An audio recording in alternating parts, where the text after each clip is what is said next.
Hello and welcome to Abnormal Mapping episode 69. Hello. I'm your host, Em.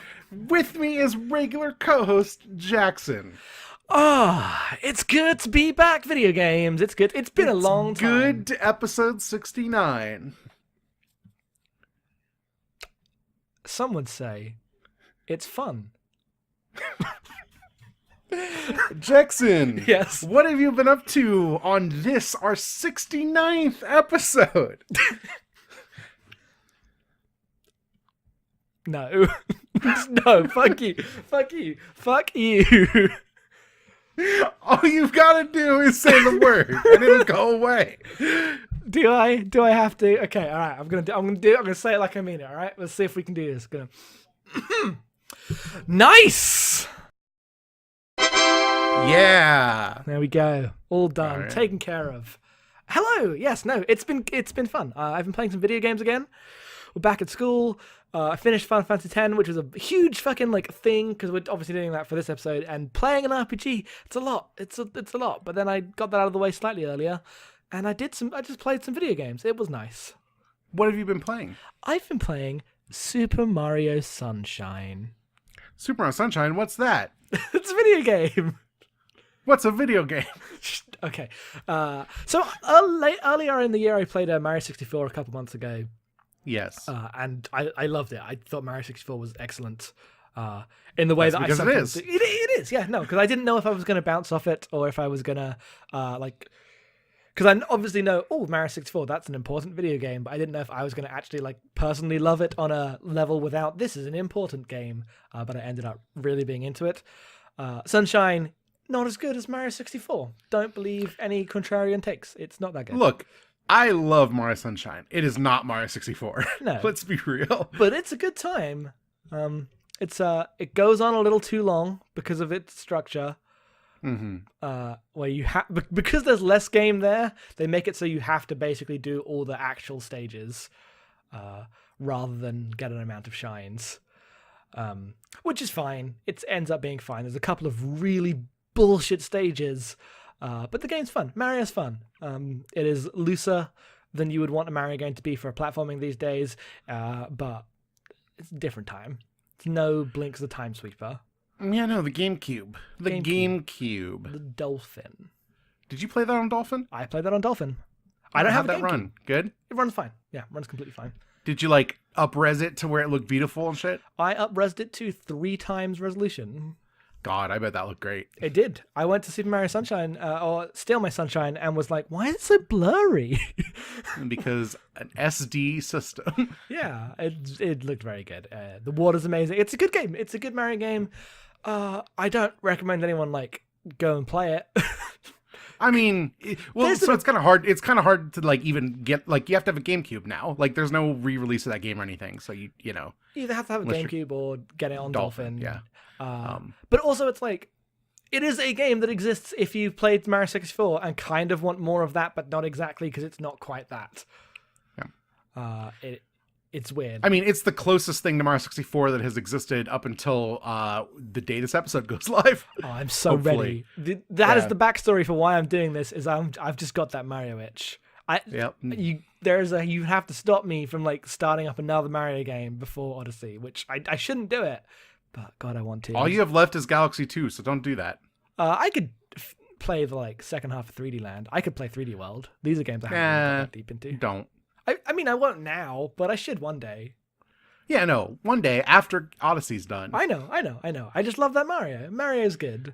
I became a Mario person. That's one of the consequences of this fucking podcast.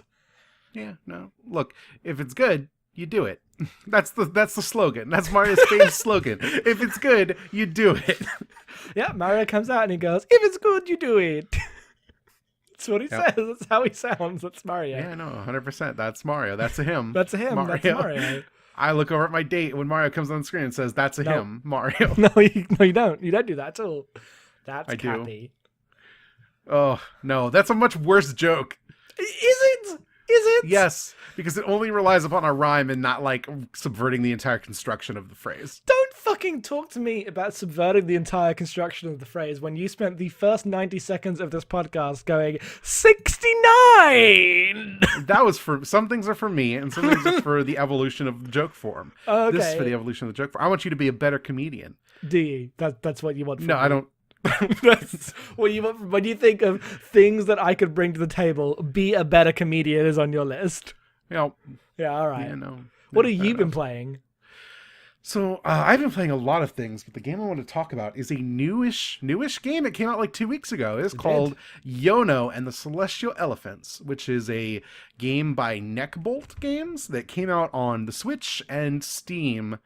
And it's really good. So a while back, like fucking 2 years ago at this point, we did a game called Lily Child of Geos. There was like a kind of cute kids exploration game. But we had a lot of like our episode ended up being about the ways in which the tone was clearly like for like a weirder, older, like memeier audience, and sometimes it veered into uncomfortable territory. Yono is basically like a 2D Zelda for like a very similar age group. Like you could play this when you're like 6 or 7, but the writing is much more like intense and deep. It's not creepy in the way Lily was, but is instead about like there's this world where these elephants come every couple thousand years, and they are seen as like these messiah figures in this world.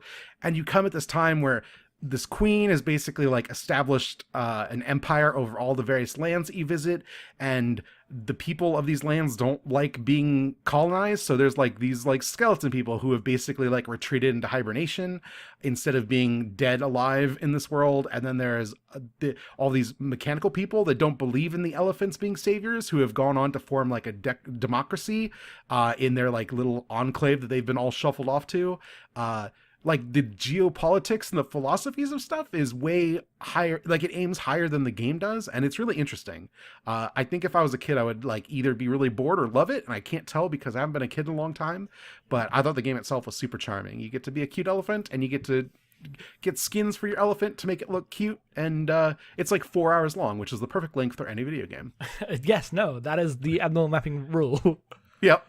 We're going to talk about like a 60-hour video game in a minute. I know. It's also a good video game, but what if it was only 4 hours long? Actually, it'd be a mess. No, that would be a mess. That wouldn't work. But it sounds cool. Like that way of, instead of it being like, kind of, because, so I played a little bit of Golf Story and I bounced off it. I might play more, but I bounced off it because the game is very cute in its design, but the writing has that thing of it's clearly aiming older, it's being jokier. I found the tone of the jokes kind of nastier, just in that kind of like online way. The whole thing's about sticking it to your ex-wife, and just the way it's like, I was promised Earthbound with golf, and no one's going to be making a joke about your fucking mean ex-wife on Earthbound. Like, the ways and that's a game that people cite a lot as being something that goes like adds in dark undertones for what would be in a kid's game, but you have to be very careful and deliberate about what that is. And so seeing that surface in a bunch of smaller games in different ways, some more successful than others, has been interesting. Yono sounds something that might be up my alley. I would like to play it at some point. Because none of it's really played, like the jokes are just like, here's cute characters that are funny, not necessarily we're writing jokes. It never feels like it is like trying to sneak in dark humor around the kids. It's just the things that are about are like deeper than I would expect from the kind of game it is, and not in a bad way. It's just one of those things where like you look at this stuff as like games are starting to have like a burgeoning games for kids scene, and you realize writing for children is incredibly difficult. Yep. And I would say the problem with Lily and the problem I was having with Golf Story and the like couple hours I spent with it was it just, in the moments where it needs to be earnest, it doesn't commit to being earnest. And you can have jokes, you can have a bunch of stuff, but you still have to care. And if you if the jokes undercut the sense of earnestness and the sense of caring, that's where it's going to fall apart for me. Like, you need to have that be intact. And I hold that true for basically games aimed at anyone. Like, obviously there's a specific tone of games aimed at kids, but I want things to be earnest, usually, as a rule. I like earnestness. Yeah, Yono is 100% earnest, Good. and it ends up being really good in that way. That's good. I might play it at some point. I hear it's just a 2D type Zelda game. It's isometric, right? That's how it. Yeah, it's isometric. Most of the puzzles are like pushing boxes, but like it is easy enough that only one room was difficult. Like, it is pretty good. Nice. That sounds like a good time. Yeah, it's nice and cute. So that's what we've been doing. I'm not going to talk about other games I've been playing because look, things are going on in the world, so we can't talk about the games that we've played or don't feel comfortable advocating games that we liked because of their developers.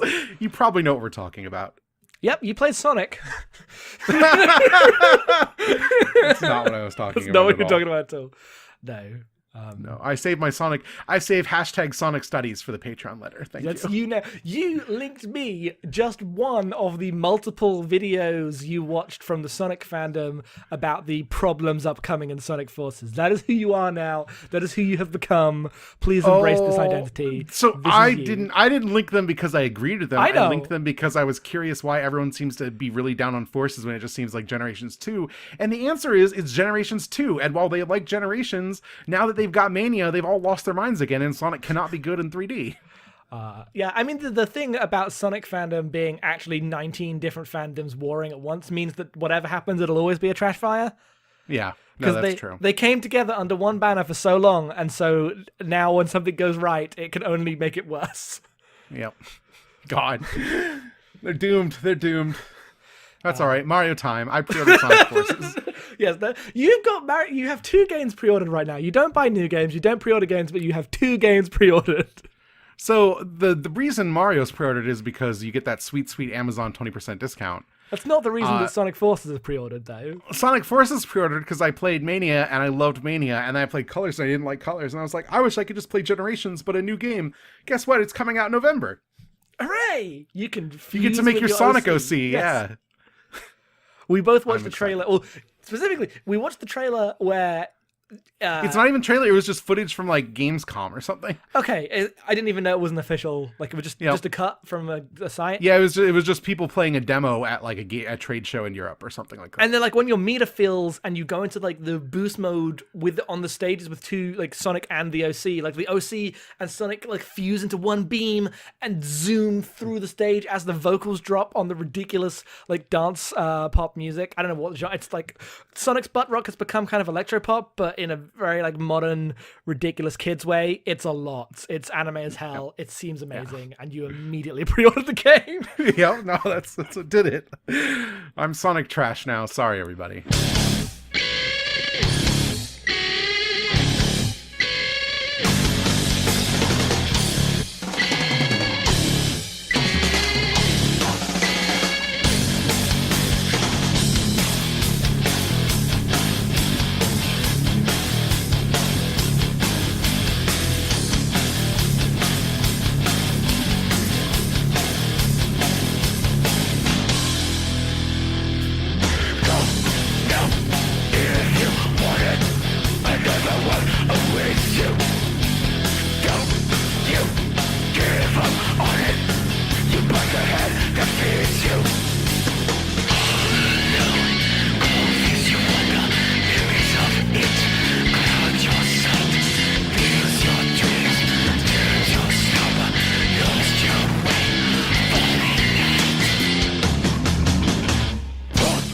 For this month's Game Club, we have played Final Fantasy X, which is a video game that came out in 2001 for the PS2, developed by Square, published by Square, the last developed and published game from Squaresoft.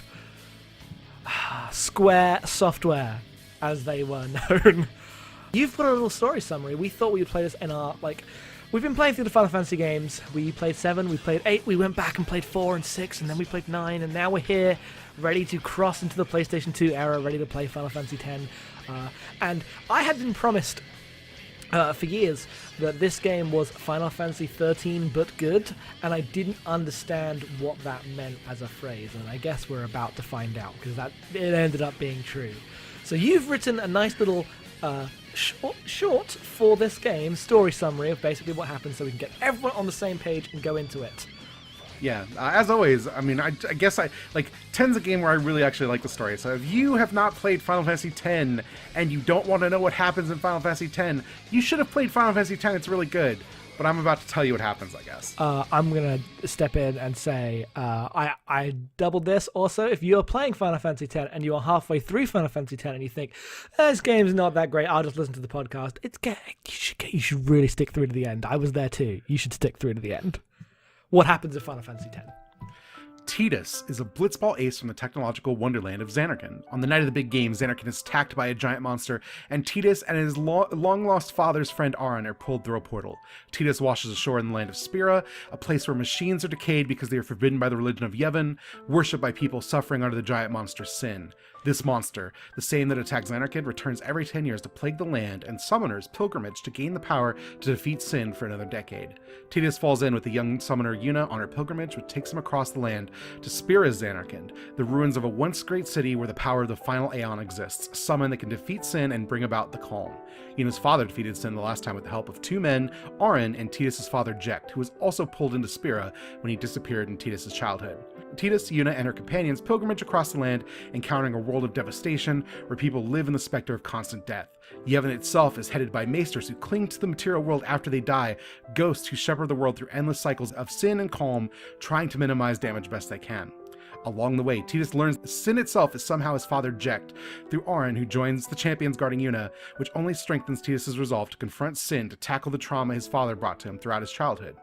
One of the maesters, a man named Seymour, attempts to marry Yuna to consolidate his power, but this attention only pulls Yuna and her champions into the world stage where they become central to the hope of this generation, as she's clearly the only one who will be capable of defeating sin. On this journey through Spira, and along the continuing evidence of Yevon's hypocrisy, Tidus learns the truth. To defeat sin, the summoner must sacrifice themselves. Yuna's father did it, and Yuna will do it.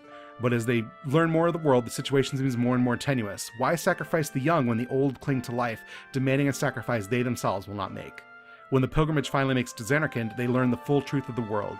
Yu Yevon, a summoner from Zanarkand 1,000 years ago, watched the city become destroyed by Bevel, a nation of machine weapons. Yu Yevon put the survivors and other summoners into eternal sleep, using their power to constantly summon a dream Zanarkand at its peak. While doing this, he wrapped himself in living armor, a monster called Sin. But Sin's not just a monster, it's Yu Yevon joining with the final Aeon, who is always one of the traveling companions of the summoner, offered up to defeat Sin to bring about each calm. For 1,000 years, a summoner dies, their companion is enslaved, and Yu Yevon becomes Sin until it's destroyed again and the cycle repeats. Tidus, Yuna, and everyone else resolve to break the cycle of sacrifice in Spira by entering Sin and stopping Yu Yevon himself, though Tidus knows to do so would be to end the dream of the pristine Zanarkand where he and Jecht are from. He hides this from the group as they attack Sin and enter inside, where they confront Jecht as he's slowly being consumed by the monster of Sin. Tidus knows his father and Auron had planned for this to happen for 10 years, ready to sacrifice themselves to free all of Spira from Yu Yevon's fall. Tidus and Yuna destroy Yu Yevon by killing all of Yuna's Aeons, forcing him to reveal himself without a new vessel to possess. The world is saved, the cycles of death and monstrous rebirth are washed away, but with it goes Tidus as the dream ends and the summons of Zanarkand fade away, leaving Yuna alone to confront a new world without the burden of sin and a new era of eternal calm. There we have it. That's Final Fantasy X. Tune in next time for... No, we're going to have to talk about this video game. Final Fantasy X's a lot. There's a lot.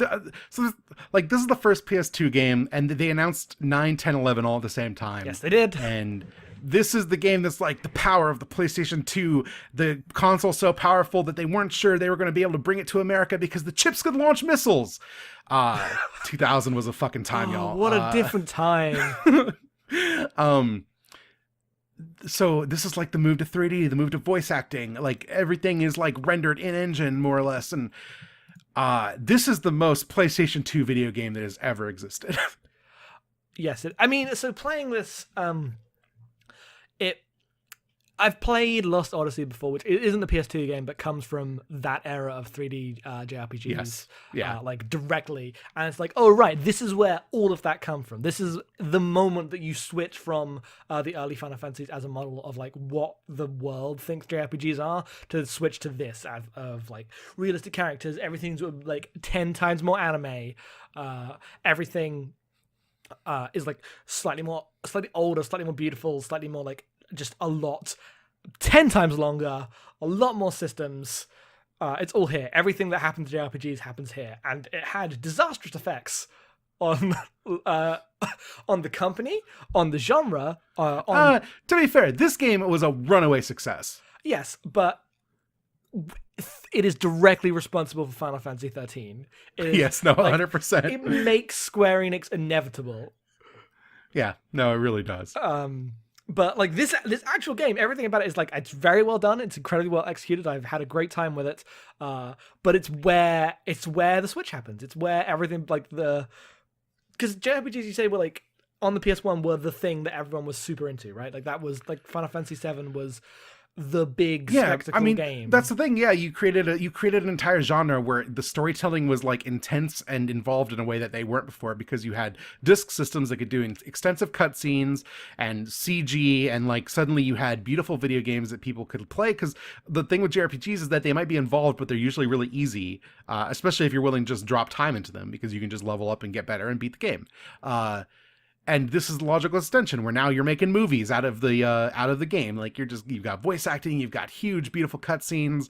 You spend millions and millions of dollars on the video game, and that's great when you're Squaresoft. It's not so great when you're like Tri-Ace. Star Ocean 3. Yeah. And so, like, what happened with Final Fantasy X is it created a template that literally no one could sustain, including Square itself. No, because... Yeah, no, they can't do it. And like Final Fantasy 15 exists, and even that game, even after 13, they still had to like go all in such a way that they created a whole fucking movie starring like Aaron Paul and people in order to try to make that like, it is impossible to not go. Yes, what? This is Final Fantasy X. It has almost been as long between Final Fantasy 1 and Final Fantasy X as it is between Final Fantasy X and Final Fantasy 15. There have only been 2 mainline single-player Final Fantasy games. Yep. And both of them were basically announced at the same time. Yep. Oh, God. No. Yeah, and no, this is what happened. Part of that is just Square is ridiculous and have continued to refuse to back down, right? Like, yeah, I mean, what happened the year after this, or maybe the same year, I don't remember, but Spirits of the Thing came out and everything blew up forever. Yeah, but like the story's about 14, and like, we are the greatest artists on Earth, and we'll spend decades crafting a pot with 1,000 polygons. Like, I don't know the number. That's probably actually as many polygons as are in regular pots. I don't know. I don't think that's true. I don't think that's true at all. I don't fucking know. Ask me anything about polygons. Yeah. What do you know about polygons? 7 out of 10. No, I was gonna do that. No. So yeah, it's a weird game. It sits in this place. You can see how everything fell apart, but the actual game itself is overwhelming in a very good way. I like it a whole bunch. Where do we actually want to start talking about the video game? Do you want to talk about characters and story? Do you want to talk about mechanics, or do you want to talk about development? I want you to choose. I hate making choices. I mean, we should talk about. We're already talking about development, so let's finish that. Okay, so the thing with this game is they looked at Final Fantasy and they're like, okay, people kind of hated. Like, this is in the era where there's still a lot of pushback on 8, because 8 was like, everyone's like, oh, it's too sci-fi, it's too like teenagers and space bullshit. We don't like it. We want to go back to like fantasy. It says Final Fantasy. It's right in the name. And so with 9, they were like, well, let's go back to the old style games, crystals and like knights and shit, like real ass fantasy. And then this game, they were like, what if we just redefined what fantasy was? Instead of like European fantasy, what if we went and like made a specifically like Southeast Asian style fantasy, where like, especially in the cutscenes and especially in the design of the world, like these are Asian characters. Like Yuna walks around in a kimono and does like spirit sending ceremonies. Like Tidus is like a very brown Asian boy. Like there are fishing villages in a way that you would never see in a European style game. Like this game tries to redefine fantasy as like being Asian as hell, and it's really cool. Yes. That stuff's amazing. I love it. I especially love the way, like in the cutscenes, everyone looks much more distinctly Asian than they do in like their character models. Because in game, everyone just kind of vaguely looks like anime Kingdom Hearts, but older. Yeah, and in the cutscenes, they totally don't. They look very like these. This is an Asian world with Asian people in it, and that's very cool. But it makes you sad about like the way it went. Of you look at Advent Children and stuff, and in just across the board, the design of how you keep like the de-racialized nature of like anime aesthetics across fucking 3D animation has been like codified after this, and it's sad because you see, cause like this is a game that is very specific about where it comes from, that I've appreciated a lot, and it makes me bummed out that that is not a thing that has been sustained as time has gone on. Part of this new like redefining fantasy and Final Fantasy itself is that this game was originally much more ambitious. It had online features, did not ship with them. It had like enemies you fought on the world, like in the world where you just run across them and like attack them and then you get into battle, did not ship with them. Nope. It had like a free roaming 3D camera that like allowed you to like pivot around the characters you walk through these 3D environments. Did not ship with them. I think 12 has that. A lot of these things ended up filtering back into 12. But the like amount of things that were in this game that just immediately got cut because, oh God, we have to make a video game there's a lot. Because this game is literally, outside of cutscenes, is you run forward across all of the environments until you get to go back to them through a list, and then you can beat the game. It is nothing. It is the tiniest game. It is a straight line, far more than like 13. Like 13 is more egregious about it, and people hate it more because there's no fucking towns. But the actual areas are so much more explicitly straight lines here. Yeah. Yeah, you literally, like, most of that game, once you hit, like, the mainland, is literally just holding up on the joystick for, like, 10 hours. Yeah, no, it is. It totally is. Yeah. It's a lot. Sometimes you hold right, like, because the camera's in a different place. Yeah, no, they'll pivot the camera, and then sometimes you have to solve a fucking puzzle, because they were like, what do? We don't have dungeons anymore. What if we had puzzles? It's the worst thing! I guess we're going to talk about mechanics now. It's a good segue to mechanics. So there's no dungeons because you're walking on the world and the enemies just will attack you in the world. So instead, they give you the goddamn cloister trials stuff, which sucks. It's all bad. Oh, we gotta move balls into holes, and you gotta put the sphere up, and what sphere is this? Then I'm gonna put it in this sphere, and I might open this wall, but you can only hold one sphere at a time. You can only you can't bank anything. You can't switch anything easily with, like, you can't replace something and then hold it. You have to find an open hole to place the sphere in before you can. It's hell. It's the worst. I hate it so much. The cloister trials suck. Oh God. So the thing that like happened here, it's weird because like this is a thing that filters back into 13, is that I feel like with the move to like full 3D, like high fidelity video games, they lost faith in the like cycle of battles, exploration, towns, cutscenes. Like the like cycle of how these games work has been really static for 9 entries, and suddenly, in part, I wonder if it's because like all of a sudden you have like in-engine voiced characters interacting with each other. That's what your party is. And so the idea is like, you can't afford to do that with the towns. So towns become devalued. So you need another thing to take up the kind of space that takes up. And the answer here is puzzle dungeons. And then eventually the answer is, well, we don't have anything. We just have cutscenes and fighting. That's literally all 13 is cutscenes and fighting. Yeah, I mean, yeah, because it's like the fighting is the fighting in other Final Fantasies comes in the context of a dungeon, and it is mostly about managing resources as you go further. Like, it is, the battles do not exist on their own time frame, right? They are about the cumulative effect of battling into a dungeon, and do you have enough potions to sustain yourself? And they've been moving slightly away from that, like through the PS1 games. And here you just have the dungeons on the map, and you get refilled every time you hit a save point, and you're not. It is more like you still have like a constant health bar. You don't refill health every battle. They will eventually reach that point, but they're not there yet. You are given 2 mages with like an abundance of hit points right from the jump. Yeah. Or MP, sorry, not hit point. You know what I mean? Yeah, I got it. Like, they can just cast spells, like, as long as you're not casting the really expensive ones, pretty much in perpetuity until you hit another save point. Yeah, because you will refilled on all of that regularly enough that it's not a problem. Yeah. So you don't have the, like, that layer of fighting in dungeons. Oh, you finished. I was going to say, like, you have to worry about Tidus's MP, but you don't have to worry about Lulu's. You do not have to worry about Lulu's. Oh, God, I just want to cast haste every time. Yeah. And so, like, the dungeons that are in this game, which are the Cluster Trials, like, okay, we need something that is interacting with the world in some way, but it's also extremely segmented. It's also unnatural. It's also, like, you press a thing that brings up a menu that asks you to choose. It's, like, the stuff that everyone makes fun of, like, Japanese design of video games for is right here. Just really awkward, completely doesn't make any kind of logical sense, but exists this way because these are the way the systems are designed. Yeah. And we weird menus and stuff. when we played Final Fantasy VII, like a lot of our talk was brought up with this idea of like one-off experimental mechanics that were like charming and cute in Final Fantasy VII. Like on the PS1, those things show up and they're like, oh, it's a neat little thing that they use, and maybe it doesn't work, but it like because everything else is so abstracted, it's fine. In this, when you're going good at a good clip and you're enjoying the game that is now like very highly polished, and suddenly you have to stop to push a goddamn pillar around for 30 minutes, it's the worst. No one wants to do that. It completely breaks the pace, like in a real way. Yeah. Especially as the game mostly moves faster than other Final Fantasies. 9 really exposed the problem of like, okay, you have 3D animation. Oh god, every battle takes forever, but we've still given it the design of a SNES game. We fucked up.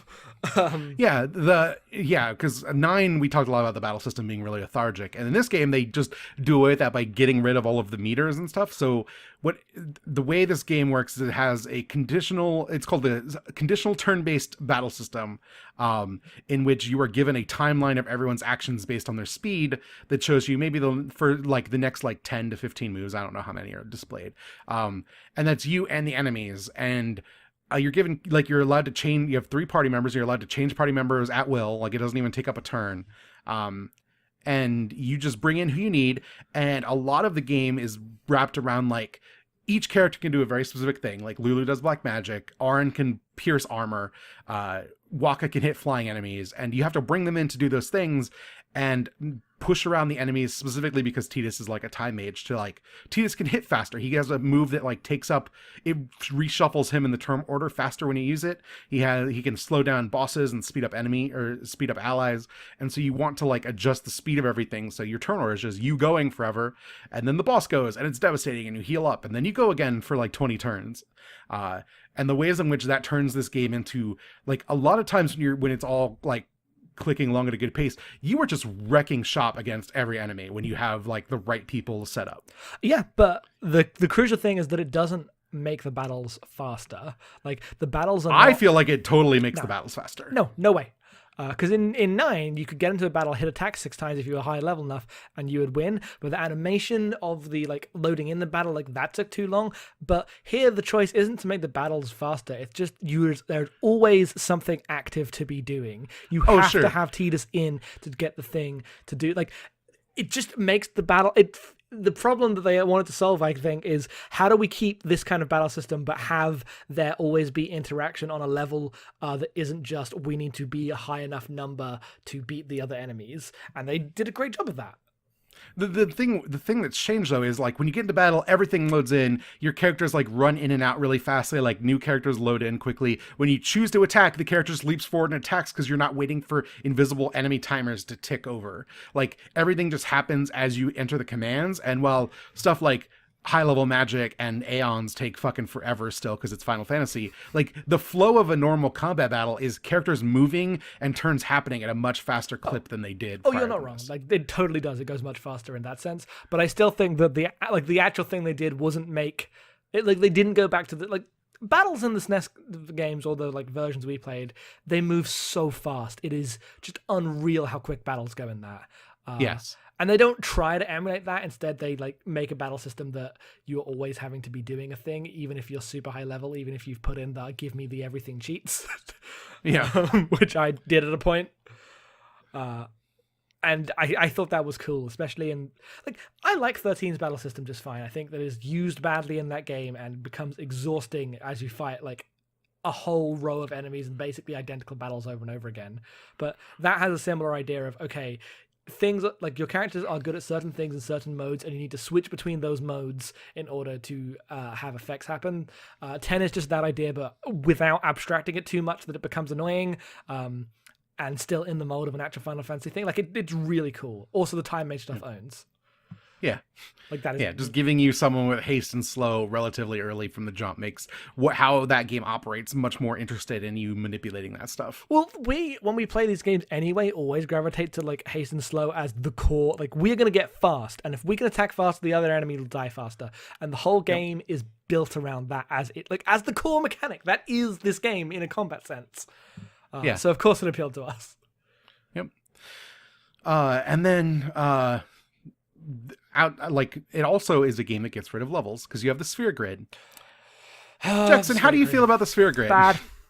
It's it's weird because like at the time it was like, oh, you get like all this like min-maxing ability to like move along and choose the things you want. But in reality, the way that this actually works is you just go along the path and you pick all the upgrades because you want all the upgrades, and it costs too many levels to move back and like get things you might have missed. Why wouldn't you just get everything as you go? And all it does is give you more busy work to like level your character up. Yeah, like I get how people enjoyed this, especially like playing it at the time with the expectations of like how long these games were, the like customization you're going to get. But in a world where this is a game in which you walk in a straight line and you're like it's maybe 15 minutes of walking in a straight line and doing battles, and then like 15 minutes of cutscene and a 15-minute town. What you then have to do is then spend another full 15 minutes clicking a move. Oh, okay, this, and then I'll do this for this thing, and select, because the menus for that thing are unusable. They are some of the worst menus I've ever used. You press A to select you're like the icon on the sphere grid, and then you choose whether you want to first move or use. And so you choose to move to a certain point on the sphere grid, and then when you are static, you can use the spheres to unlock spheres. But that's not how your brain works. Your brain will think about like making paths through the sphere grid, and you can only make sphere grid paths like 3 stops at a time because you have to stop to activate all the grids on the way. It's hell. It's the most unusable thing. It's so bad, and I get how you get here, but oh god, I hate it. Yep. And then like the whole appeal of this when you first load in, it's like, oh, I could take different paths and like my character build might be different than your character build. But in reality, that doesn't really work until you finish everyone's path and then choose to go into a different direction.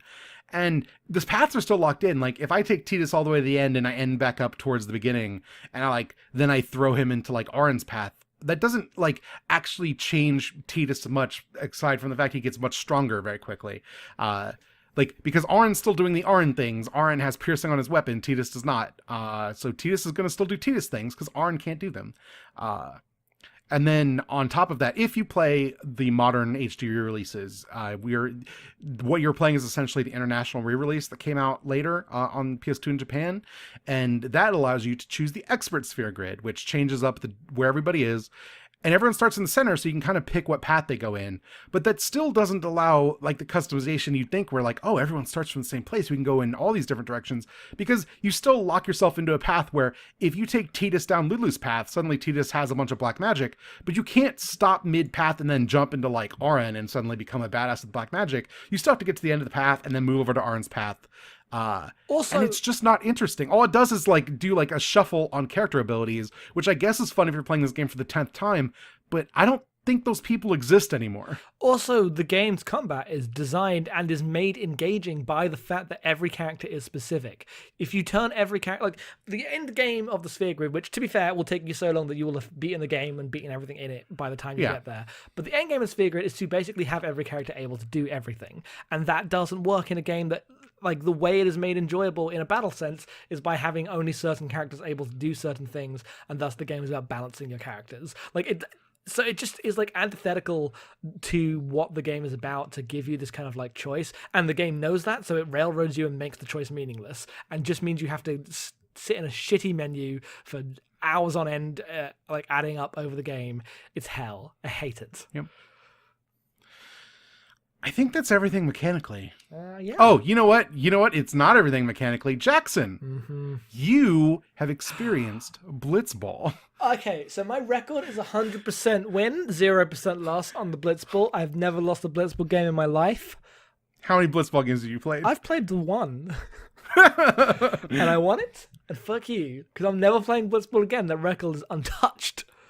So, you're European. Yes, I am. Cricket, Don Bradman. You know about the football, the world's game? Yes, I do know about football.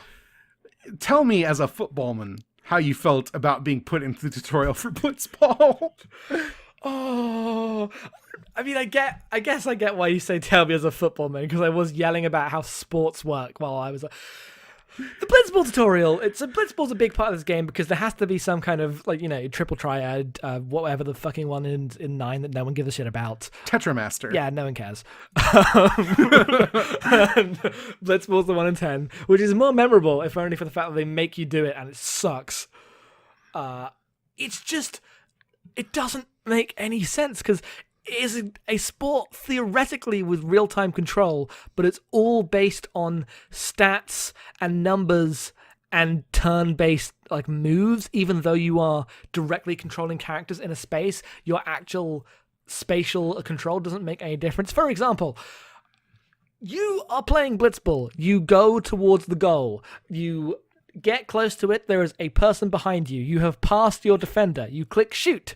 But the defender is within range of you, so you have to then perform the passing turn action as if they were just always right in front of you.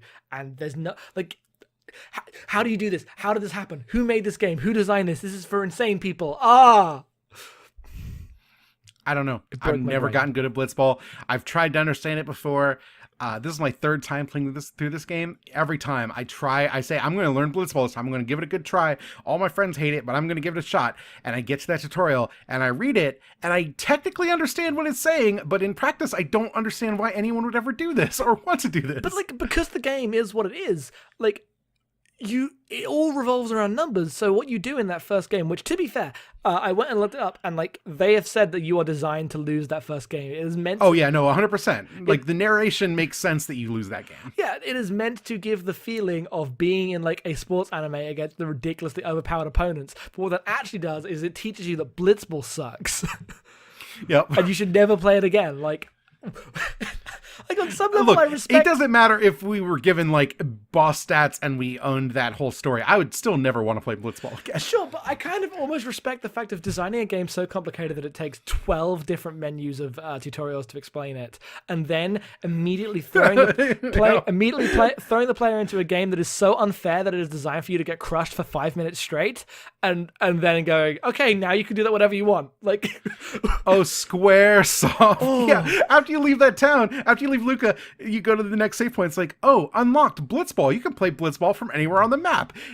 Basically taunting you that the fact that we're gonna let you play this shitty ass game anytime you want. No one wants to do that. And because you can play Blitzball, because of how Blitzball works, you don't really have control over anything but yourself when you have the ball, and that ends up meaning that the real thing that affects whether you're going to score or not is just the dice rolls of, are the enemy going to make shots at not stupid places. Luckily, my enemies made all their shots in stupid places, so when I got to overtime, it was 0-0, and then I made my shot by basically passing all the time and getting Waka right next to the goal, and then I did his special move, and it just managed to go through the defenders and the goalie, and I won. And I was like, hooray! Never playing that again. I think it played exactly the same cutscene and made no difference. Good. Blitzball. We covered it. We covered Blitzball. I hope everyone's happy. We're never going to speak of Blitzball again because it's stupid. It's stupid.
All right, it's time to talk about the story. Finally, we got through all the bullshit. Let's talk about the thing we're here for.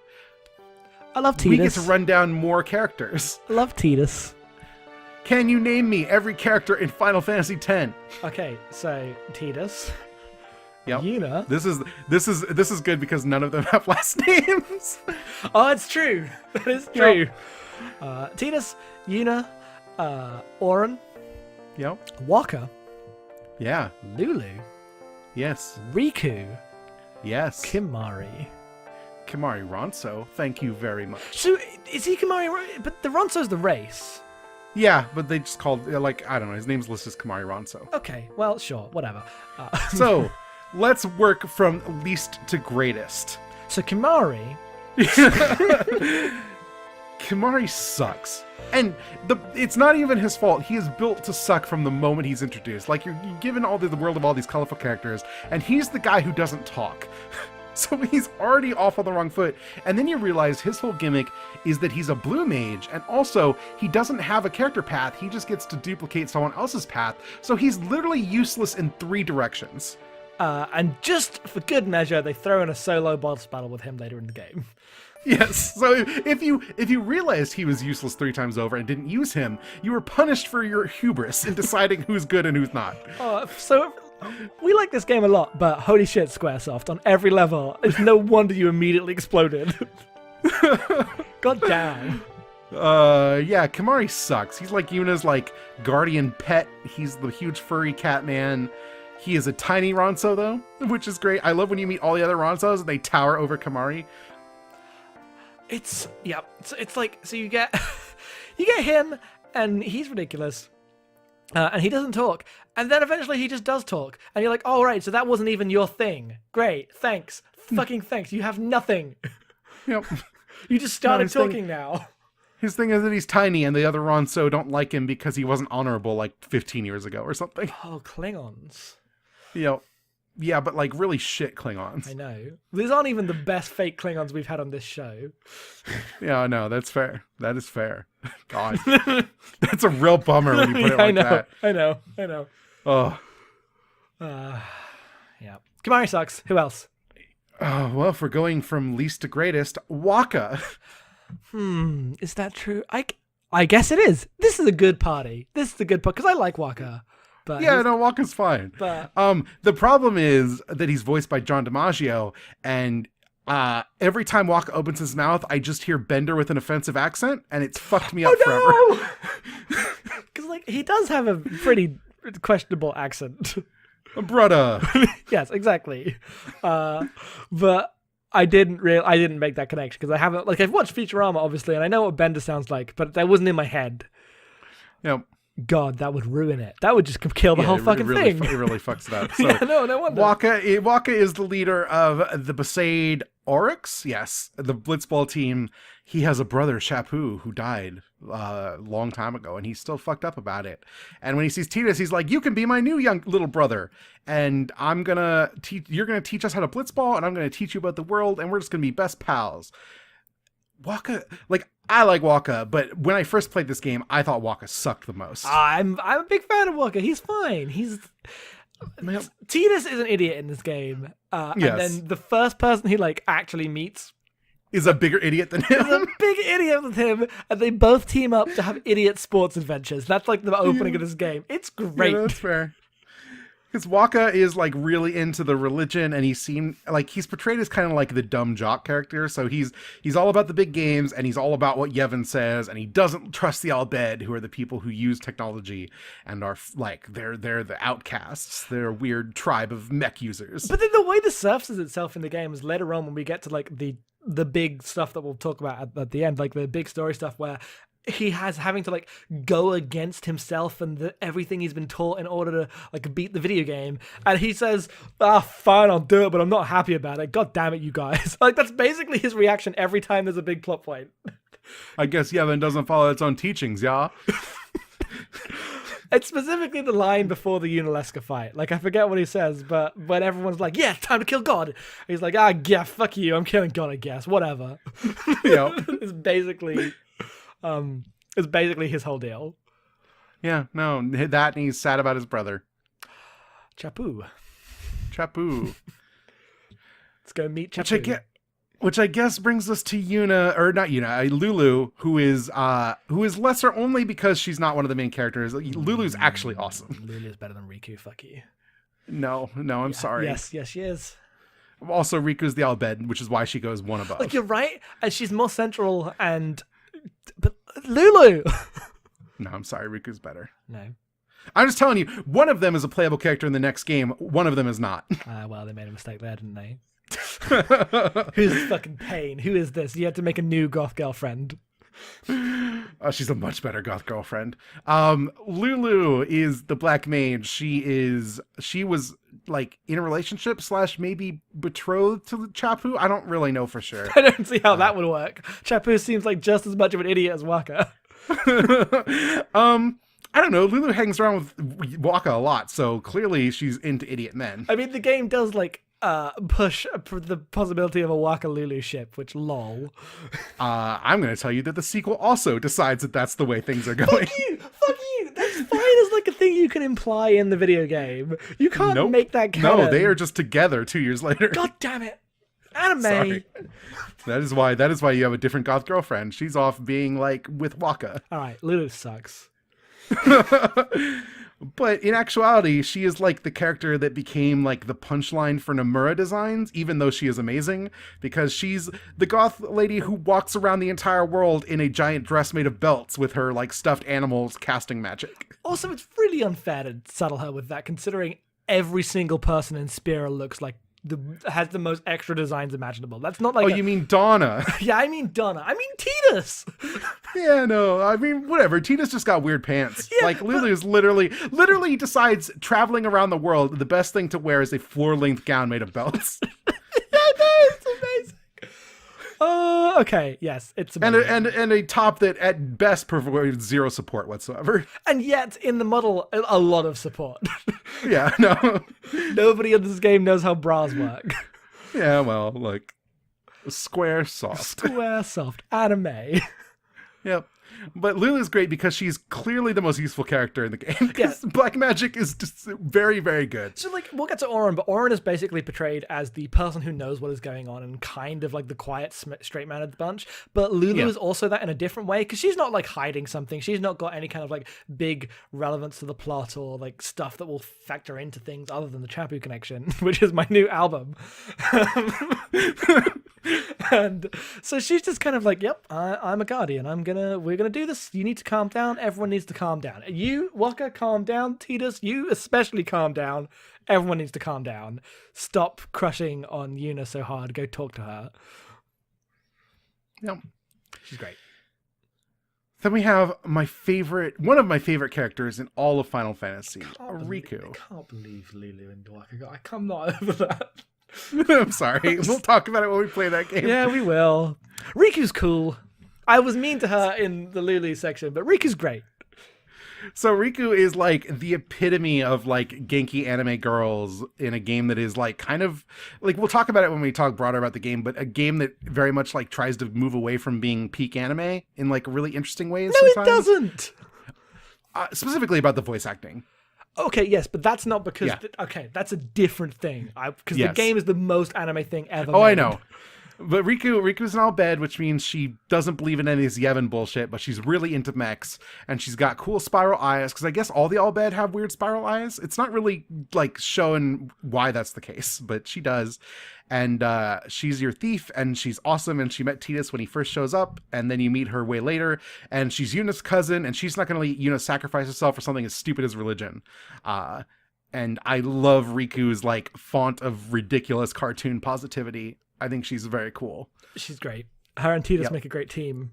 Yeah, because they're both ridiculous in the exact same way.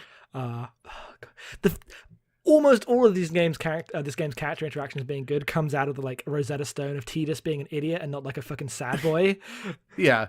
So it means that everyone bounces off of him really well. And like what you have with Riku is that she's just the like regular, we're gonna do this, we're gonna think of things and it's gonna be okay, we'll solve it. And usually that's insufferable because it's bouncing off of like Cloud being like, I'm gonna go I don't like Oh, you mean Mr. Squall whatever Leonhardt. I mean school whatever Leonhardt. I mean that kind of bullshit. But in this, they're both just kind of idiots in different ways, and they both bounce off each other really well. And so Riku's like, we're gonna do this, right? And he's like, yeah, we're gonna do this. And then Riku goes, you can't just say we're gonna do this. That would be dumb. You're actually gonna do this. And he just goes, yeah, it'll be fine.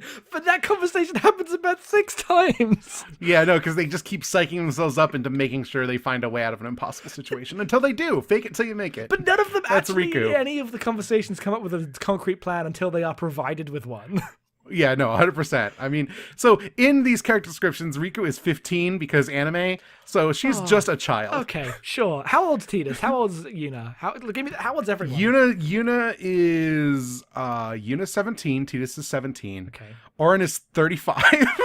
Ancient. Orin is not 35. Waka's 23, Lulu's 22, Kamari is 25. Pain. Oh, you were not at there yet. That's the next game. I don't know who Pain is. Wikipedia. I'm just reading the 10 and 10-2's character list is all together. I went to the character list page, be like, I should look at the characters in this game, but it was 10 and 10-2, so I couldn't look. No, you cannot do that. Owned. Orin is 35. Are you fucking shitting me? No, he's not. He's like in his 40s, right? I mean, so if he's meant to be the age that they are when the calm happened, I guess he would only be like 28 or whatever. But he's an old man with gray hair. Like, he's not 35. Get bent. I'm just thinking of like, well, how old is Jecht? Because when did Jecht have Tidus? That is a good question. But I mean, Jecht has also been like frozen for 10 years, right? Well, I'm thinking about that as like, because I assumed Orin and Jecht were basically kind of the same age, but if that's true, then all the like backstory stuff with Jecht and Tidus happened when like Jecht was 23, which it explains a lot about Jecht, I think. I guess him being an impulsive young parent fucking lines up with everything about Jecht. Yeah, sure, fine, I take it back. This makes sense. Like, Jecht's literally a guy who's defined by he did keg stands until he had to save the world. Like, that's literally his character trait. I fucking love Jecht. I love Jecht. Who we meet? Is it Orin after? Yes, it is Orin after. Okay, yes. And there's Yuna and Tidus. Orin is, like, as we said, was one of Braska, who's Yuna's father's childhood companions when they first fought Sen 10 years ago. At the time, he was like a stuffy young samurai knight guy, and now he is like an old, bitter samurai guy who walks around with cool glasses and a jug of booze and his arm in a sling because he was injured long ago. And Orin is your like cool, taciturn, older character, and he is the most cool and most taciturn of all of these types of characters. I like him. Put him up against like Final Fantasy VII Sid, and you're like, man, Sid really sucks, doesn't he? Oh God, Sid sucks. But Orin's great. Orin may have done some things, but he has not like left his wife to die in a spaceship. Yep. That is true. God Christ. Fuck Sid. Yep. No, Orin's just like, I'm a ghost, because Orin's a ghost. That was not in our summary of the plot because it wasn't actually relevant. But Orin died 10 years ago because after his friends died, he got sad and tried to attack a supervillain and just got slapped to death. His death is the most like perfectly summed up. Like, that character got owned. Orin got owned. Yep. It was amazing. It was fun to watch. There's a moment where they foreshadow, quote unquote, the fact that Orin is undead, or an unsent, as they say, because of the way that the world works. You have to send the souls of the dead to the far plane so that they may be granted rest lest they turn into fiends. But if you're plot relevant, you don't turn into a fiend, you just stick around. Oh, Falsey. Yes, Falsey. God, we have to. We'll have a section where we literally make all the comparisons to 13 and how it's exactly the same game. It'll happen. We'll get there. But Seymour says to Orin, because Orin like stays out of the far plane when they like visit the conduit of the worlds and talk to some dead characters or whatever. That happens at a point, and Orin's like, I can't go in there for mysterious reasons, and then Seymour goes like, Orin, you still have the scent of the far plane on you, so you're like, oh, he's dead, okay, I get he's dead, right? And what Tidus' reaction, instead of immediately figuring this out, is to literally sniff Orin until he is smacked. Orin is great because like the only characters who really play off of him are Tidus and Yuna, but they do it in the best possible way because Tidus is like, oh, here's my cool dad, like my dad's cool friend that's always hung around me for like it's implied that Orange just kind of hung around for 10 years, like every once in a while drops in, check on Tidus. Yep. But Yuna is like, oh, my dad's traveling father or companion, Sir Auron, and is very respectful. As is Bartello in that one scene where Bartello fucking flips out when he meets Auron. It's Guardian. You keep saying traveling companion, but it's Guardian. Guardian, right? I keep wanting to say champion. I don't know why. You said champion in like the summary. I didn't want to interrupt it, but the Guardian is a specific lore term because everything has a fucking specific lore term. Yeah. Because it's a Star Wars prequel. I finished this game, like, outside of the final boss, I was done with this game, like, 4 weeks ago. Some of it's gotten a little fuzzy. Yeah, I know, it's fine. I understand. A lot of terms to keep track of. Falsy. Yep. Grand Pulse. So, Yuna. Yeah, Yuna. So, you could debate who is the person who should be at the top of this pile, but we have a sequel in which Yuna is clearly the main character. So, I guess... Is this Yuna's story? I mean... No, because Tidus says multiple times, this is my story. Every time you beat up the game, he's like, this is my story. Stop talking. The matter is settled. I'd slap the gavel on the table, we're done. Yeah, no, I know. Fine. In this, I will give it to you. But Yuna is the best. She is a young summoner whose father died, ending Sin's reign last time. So now she is going to do it. She is like half Albed. Is that what it is? Her mother with an Albed. She's half Albed. She has his dad is like doing this thing because her dad is doing this thing because like he's kind of outcast because he married an Albed. She has different colored eyes. She is like, I feel like outside of Cloud, maybe the second most iconic Final Fantasy character. In terms of individual characters? Yeah, as in like the brand. When you think of Final Fantasy characters, I think you think of Cloud and I think you think of Yuna. You know what? That's true. Like Lightning, they pushed as that, but Lightning has not going to stand the test of time. Yep. And then Yuna is like introduced as like, oh, she's so quiet. Oh, I'm Yuna. Thank you everyone for watching over me. And turns out that actually she's going to agree to get married to a supervillain so she can send him to the far plane when like at the altar. Like Yuna's cool. Like she dives off that building. Yuna's great. I love Yuna. I really like Yuna. She has like this great quiet sense of like resolve and I'm going to get shit done even though no one believes I can because I'm just this like tiny young summoner child and she's the best. She's so good. Yuna's great. Yeah. She's the only one left to like lead her people at the end of the game. We'll see how well that goes. Yeah, no, I mean, she's 17. Clearly she's up to the challenge. Yeah, she's a pop star by the beginning of the next game, so... Yeah. This is all I know. This is all I know about 10T. Yeah, no.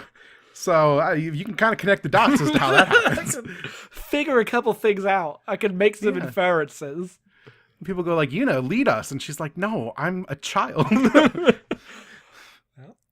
Yuna is excellent. It's hard to talk about Yuna without like talking about Yuna and Tidus' relationship. Like it is the core of which this entire game operates around.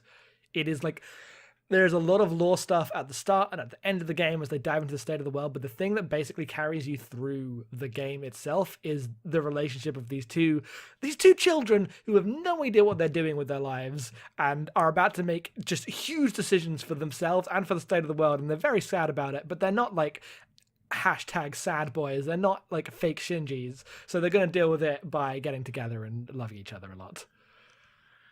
Yep. And then we have everyone's favorite short pants hero, Tidus. I love him. He is so. I have talked a lot about in these about how Final Fantasy protagonists are defined by the fact that I start the game and I'm like, this guy sucks. This guy sucks so much. Like, I started 9, I was like, God's sucks. And you start school and you're like, God's school sucks. And Cloud sucks at the start of the game. And then to varying degrees with the revelations, usually about whether or not they do or do not exist. You understand why they are how they are. To be fair, Squall always existed. Squall always existed, but look, everyone else questionable. And so you get that scene in 7, which is fantastic, and like Cloud reconstructs his entire identity before your eyes, and you understand why he is how he is, and then he becomes a doofus for the rest of your game. You're like, great, Cloud's great. Let's mosey. Let's mosey. Exactly. It's great. And then they make a film in which they roll all of that back to make him cool and taciturn again, and he sucks the most. I hate it. God, I hate 7 fans ruining something I love. And so I like really like love school and fuck. Oh Jesus, I love Cloud, but Tidus just is a doof from the start. He starts a doof, and to be fair, there is still a twist wherein you realize he doesn't actually exist. That still happens in this game, but it doesn't affect his like personality. He's always just an he's idiot. mostly like, well, I guess that's gonna change how we handle things going forward. They made an actual likable Final Fantasy protagonist who wasn't distant, who wasn't like, weird until you understood who they are. It wasn't like the role of the girl in the plot to make them open up. They actually were both kind of open and then went from there. It's just all the things that I found very frustrating about the way these games treat their lead characters and lead relationships just gone because Tidus is just a goof who is stranded 1,000 years in the future, and I guess we'll work it out, I guess. Yeah, no, because he's just doofy sports boy, he gets to be warm and silly. Like, very early on, there's that scene where he, like, jumps on the railing of the boat and steals that guy's binoculars, and it's so good. He's just messing around and having a good time. As you would if you were like, I guess I'm in this weird new place, I'm gonna do the best I can. Yeah, like there's a scene very early on in the game where after meeting Yuna, he he falls asleep and he has like a weird dream where Jecht, who's his dad, who he has like this like inferiority complex around because he could never be as strong as strong dad, like Also, his dad sucked, let's be real. his dad extremely sucked, and the dream is like, oh, you're not that much of a man, none of these girls are gonna like you, as it like pans between Riku and Yuna, and like he's got a crush on both of them but doesn't know which one he's gonna choose, and his dad is like bearing down on him, and you're like, oh no, the full Evangelion is happening, run.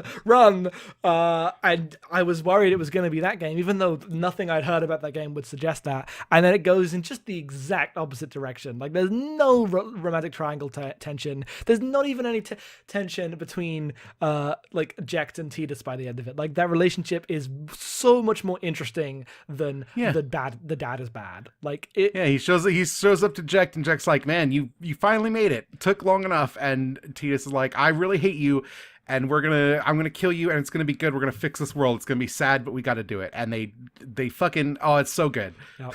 Yeah, no, there's a line I'm saving because it symbolizes everything good about those two characters that I yelled at you when I finished. I yelled. Yep. But those are the characters. We should talk about the actual what happened. I mean, we didn't talk about Jecht, beautiful Jecht. Beautiful, beautiful Jecht, our idiot dad of an idiot son. A shitty ass dad he's literally just Tidus, but like his tan is 3 times darker and he doesn't wear a shirt. And ever. He's got like slightly more muscles. And he's got a ton of scars. He's like cool Tidus. The way in which this is the funniest is that they both have the one short longer than the other. Like, yep. And it just looks like they've got 2 versions of the same like clothes. It's ridiculous. Yep. And then Jecht was like the ultimate blitzball star that Tidus grew up to be, but Jecht was even better and bigger. And then he disappeared and he went to Spira, and on his adventures he was like that same guy. He was this drunk doofus until like he had all these things where like he was drunk and attacked a shoe puff, and he was just belligerent to Auron and Braska, and slowly he became like a actual hero and like changed his ways. He stopped drinking, he apologized to everyone, he was a stand-up dude. And like you get to see that through like basically the whole movies of Braska, Auron, and Jecht's journey as you like collect spheres. And Jecht going from like the bad dad of Final Fantasy to like this sad tragic figure who is like willing to like let his son kill him because it's the only way to save the world is so good. Yep. No, there's definitely like reflections of the stuff I liked about Laguna. Yep. Jecht is not the same character at all, but in the way of having this like completely distant father who has made very, very many mistakes, but goddamn, they're a hero. Jecht is probably more of a hero than Laguna is. Laguna is always a doof. Jecht is like Laguna doesn't have the tragic arc Jecht does. No, Laguna just kind of goes through everything best he can. Like Laguna just ends up president. Yeah. Jecht ends up being like the engine of sin for 10 years. So as like a conscious decision to will something to happen that is so unlikely, but through the force of like Auron and friendship, it is able to make true, and the universe can be saved. You know, Jecht's great. So Seymour Guado, he sucks. You know, Seymour feels like a weird holdover from like, oh, we need like a Sephiroth for this game.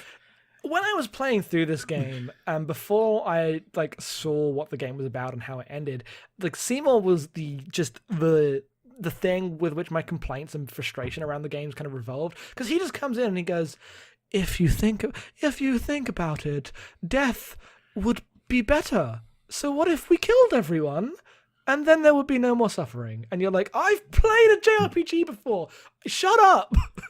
He just comes in, says that, and you think, is this what the game's really revolving around? This fucking guy who just comes in and says the JRPG villain thing, and then you hate him because he sucks.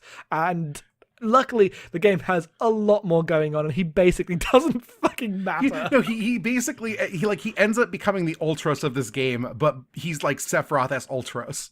Yep. Because he shows like he's like clearly sinister from the first time you meet him, but you kill him a third of the way into the game, and then he keeps showing up to menace you as your characters get more and more annoyed that he keeps showing up. And then the second place he shows up is the worst area in the whole game. Oh, the Pavel stuff is so bad. Because you literally just fight like a ton of his guard on a staircase, and you could have cut half of those fights. It wouldn't have changed the pacing at all. Would have made it a lot better. And then there's one of the worst the single worst cloister trials happens. Yeah, it does. Seymour sucks. Yeah, he does. Do we have anyone else? I just wanted to mention Mädchen, who is your exposition old man who walks around. Mädchen, I love him. And that, as they say, is that. In a game with like weird, sometimes like because of the technology stilted and very like voice actor, like American cartoon voice acting, he is like a weird, outstanding voice. And that's because he's voiced by Dwight Schultz, who played Barkley in Star Trek. Really? My man! Yeah, get it done. That's His excellent. old man explaining things is always a delight. Like, you run up on him, and every time I'm like, I don't really care what you have to say, but I really like your voice acting, so I'm going to listen to you say it. And then we learn about the statue that stands here on the road. Yes, it's so good. Because his voice acting is amazing, but they've localized his lines to be consciously ridiculous. He's one of the best NPCs. Like, I immediately, on the first time we met him, just videoed his line to put it on Twitter. Because, like, look at this guy! And then got a bunch of replies like, oh, you've met Mädchen. He's beloved for a reason. If you are not Star Trek trash like us, you probably know Dwight Schultz as a Murdoch from the A-Team, by the way. Who cares about that? Look, we're Star Trek trash. Who cares about that? I realize I should probably clarify that he's like famous from an 80s television show we didn't watch. Yeah, he's Barkley. He's Lieutenant Barkley. Yeah. Oh, you're right. God. I guess That's everybody. I think that's everybody who matters. this is probably a good time to like pivot to talk about the voice acting, right? Yes. So one of the things I sent Jackson as I was doing my research is, and you can tell, is that the voice acting for this game is tied like into the scripting of the actual game. So when the game was made in Japanese, the like voice acting triggers events, and they couldn't retime the lines in order to like localize it. So you had to match the timing no matter what the line was, or else the entire game would fall apart. They hard coded the voice acting into the game because Squaresoft is a company that shouldn't exist and then didn't. Yep. Which means you have a game that is kind of defined by like a very weird, stilted way of speaking for a lot of like a lot of ways. Like lines that should be like important just get tossed off really quickly because it's probably a Japanese phrase that like was just like 3 syllables and they have to just shove it in. And then moments that should just be like brief end up going forever. And part of it's just PS2 scripting is like ridiculous and slow, but also like this game seems like a localization nightmare. Yes, there is one specific like anecdote that makes the localization team seem like the heroes that save this game because it's impossible. Like they have to have been to make this game even play half as well as it like does. They need to have been like so atop of their games because of how bad the pacing is. Yep. The thing that I've been struck by playing this again in a world where like I've played a bunch of Persona and a bunch of like RPGs after this is because this game came out in 2001 and it's before this type of game became like really popular and codified and kind of like in a weird space where like with anime and stuff is that the voice acting doesn't, like most of these games these days just have clearly like the anime voices. You know, you get Yuri Lowenthal in to do a voice. This game doesn't have any of that, and it feels really different because of it. Like the voice acting feels much more naturalistic and much less of this genre than this game would have like even 3 years later. Yeah, like we talked about how the like designs of the characters before the way in which anime like character design got codified across visual styles in 3D led to a very specific kind of like Asian character design that was very cool. And that happens in a different way with the voice acting, where anime voice acting has not yet, like this is only 3 years after Spike Spiegel. Like we're not like this isn't the era where, you know, you have the exact tropes of anime voice acting, and they just hired the voice actors and they gave the voice acting like, you know, the how they would approach to any game at the time, I guess. Like with this much money, they went and got the actors and had them read the lines, and you can tell. Yeah, you have the worst narration since Blade Runner, the theatrical cut. The narration's really bad, but so I was warned about how bad Tidus's voice is, but I think it's fine. It's so good.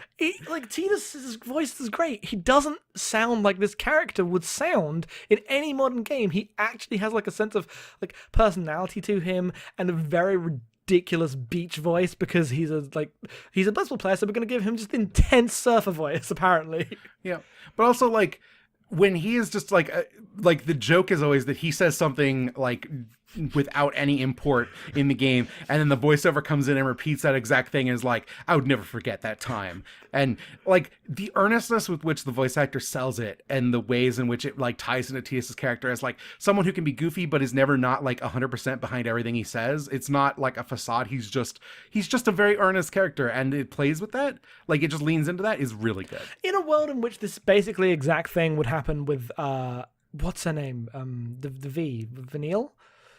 Yes. Yeah, like in 13, like oh god, extreme, which is like the epitome of anime voice acting, to the point where like the character is like very annoying to me, because it's like I've seen this character in everything. Yeah, like it's worlds apart. This is fine. We didn't know how much better we had it before. Like, I get why you mock the laughing scene. I get why you mock his voice. It's like his voice is grating in a very specific way that is probably intentional because he's a ridiculous character. And then he is given lines that are just he walks into a room, like the room has a thing on it. It goes, I never forget that decoration on the wall. It reminded me of Yuna's burden. Like, that's basically what all his lines are in the voiceover. It's very bad. And I get why you mock those, but knowing where this genre and style of video game is going to go, it was better before. We didn't know what. But also, this entire game plays with him being like, he's a goofy character who doesn't realize how sad the world he's in is until it's too late to do anything about it. The first central twist of the game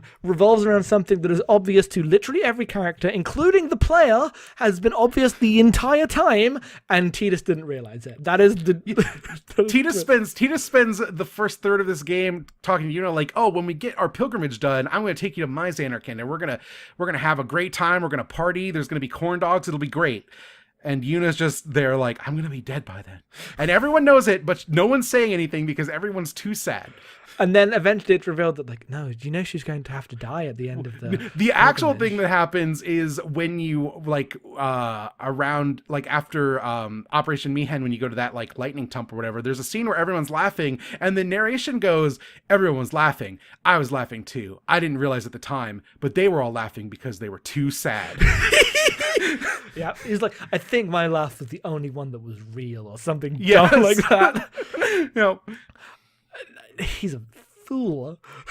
Yeah, but in like the way that salvages everything, because this game could be super dreary and dark, but because of Tidus being that way and Yuna being really resolved to like her whole thing is like, I know I'm going to die, I've known it forever, but I want to have this be like a good time with my friends as we travel the world before that moment. Like, you have these two characters who are willing to ignore the sadness of the world to like celebrate the like beautiful places they go through and the weird adventures they get into, and that just really makes it like a thing that is like uplifting and fun as much as it is like a tragic game, and only like helps like underline the tragedy when it does show up. Yeah, and then you get like after Bavel, which is one of the worst areas in the game, you get the one of the best cutscenes in the game, which is the famous one that's in all the like key art of them in the pool as the song plays.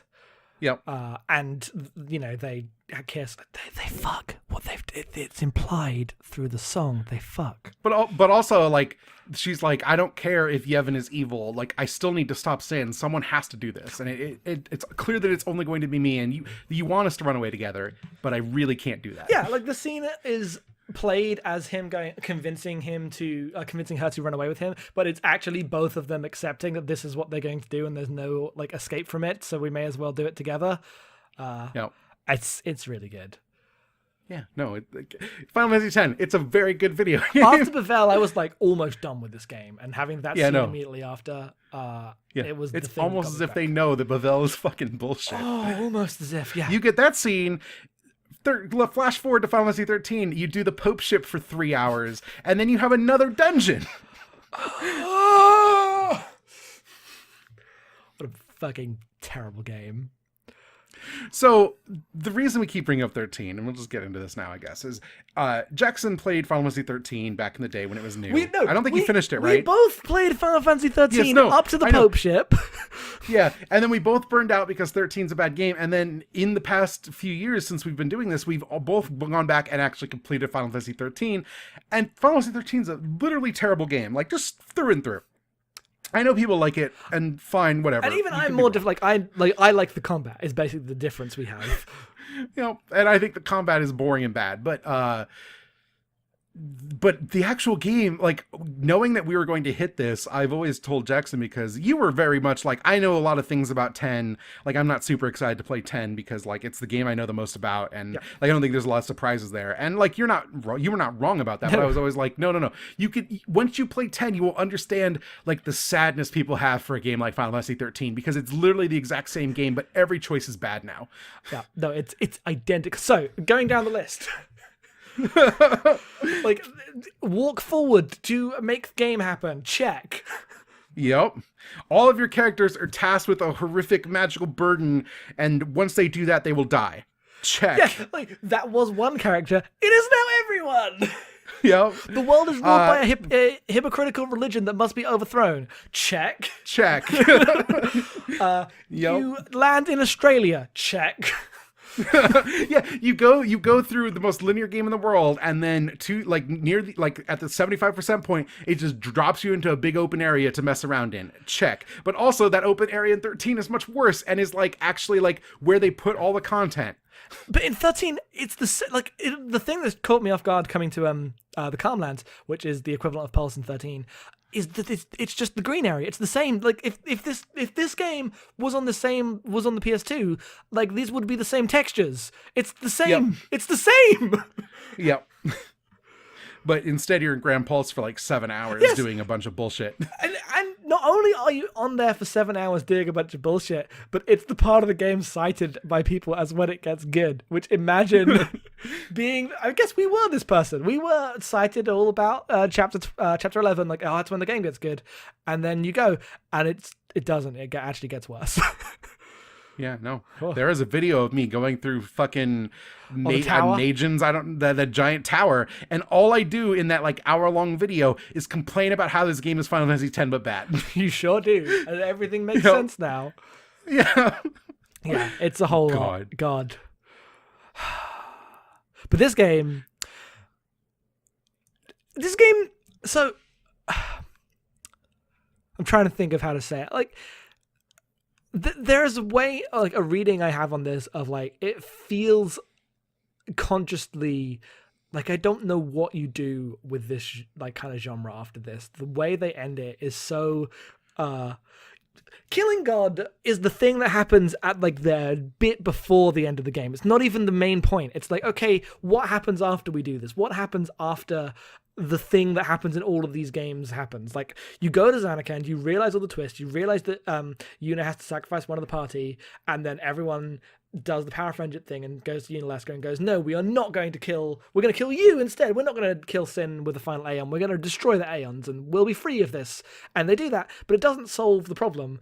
and then you just have an extra act that doesn't really exist in these games. Like usually that would be the climax, and so you have to like figure out where to go from here. It feels very like deliberate. It is almost it's like true end of Persona, but like always in the game. No, because I was thinking specifically of Persona as being. Oh, really? Like the true end of Persona is this. Like the true end. That's what I mean. But like the part where you're on the airship going like, well, now what the fuck do we do? We kill Yuna, but how do we get rid of Yevon? Or like, what do we do to stop Sin? And the answer is like kill all the Aeons so you can actually get at Yevon. Is like the moment where you have to piece together the true murderer in Persona 4 or whatever. Yeah, well, like you're not wrong, like formally, but it's completely different thematically to me because Persona, like the true ending is, you find the god that is like, it's not worth it, and then you murder them, and then power of friendship, the status quo wins. But in here, you have a world where the status quo is so untenable that it is like actually about finding a new way